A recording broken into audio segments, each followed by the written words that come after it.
Welcome to the final session in this series dedicated to Alex's journey. Today we're wrapping up a process that might feel familiar to you, especially if you've been struggling with sleep issues, stress, or thoughts that just won't quiet down. We'll take a moment to look back. How Alex was at the start of this process, and where he is now. What worked for him, what was challenging, and what he had to learn about himself in order to move forward.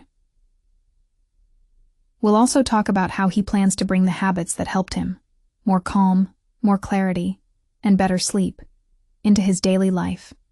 And if you followed this series and found even a bit of your own story in what Alex has shared, stay with us until the end. You might just hear the encouragement you've been needing. Hi, Alex. Here we are, at the end of this first stage together.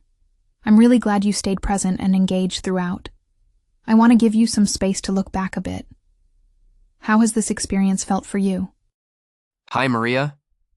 Honestly, if you had told me 6 weeks ago that a few seemingly small habits could completely change the way I start and end my day, I wouldn't have believed you.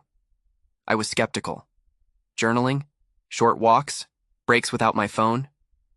I thought they were a waste of time, but somehow every small step started to matter. What has changed the most for you during this time? My mind has slowed down. I no longer feel like I'm constantly on high alert. I've learned to breathe, to notice, to choose which thoughts I feed. My sleep isn't perfect yet, but it's nothing like it used to be. I don't feel like I'm fighting inside my head when I lay down at night. And maybe most importantly, I've started to feel connected to myself again. Do you remember how you were during our first session? Yes, I was a bundle of nerves. Months had passed where I wasn't sleeping well, wasn't enjoying anything, everything felt like a race. Now, even though the challenges haven't disappeared, I feel like I have some kind of internal compass. And that's huge for me. There have been many tough moments over the past few weeks, harder than I imagined, especially at the beginning, when my mind rejected any change. I felt like I was wasting time, like it wasn't going to work.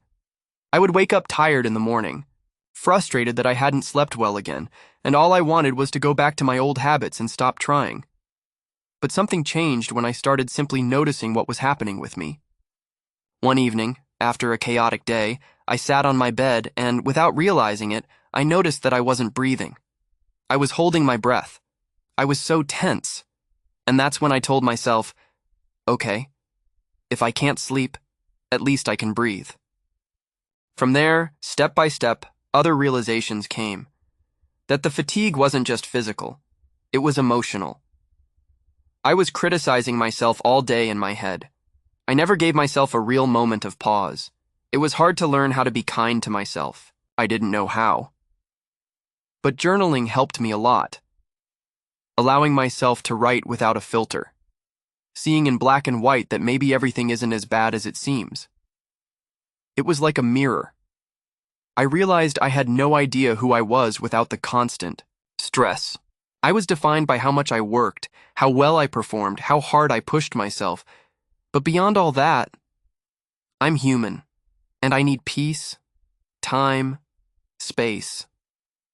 What kept me in the process was the idea that it doesn't have to be perfect, that I can have a bad day and still return to my good habits. Not throwing everything away just because one evening was harder. Now, I feel like I have anchors. In the morning, I no longer open my phone first. I stretch, breathe, drink water. I've started to have a calming evening routine. Not always, but often. And I've learned that when I feel lost, I can come back. Breathing, taking a pause, writing, all these help me return. For the future, I know there will still be tough times.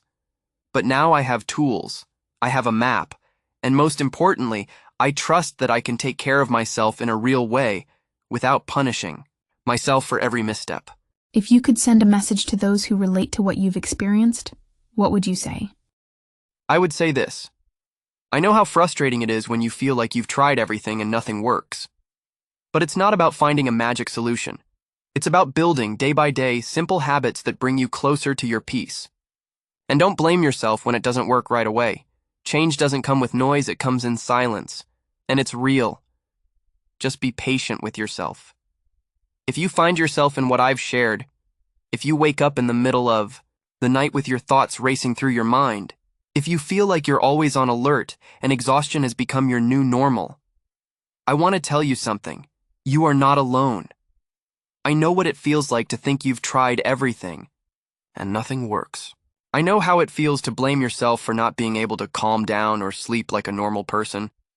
What I've learned is that change doesn't come from sheer willpower or quick fixes.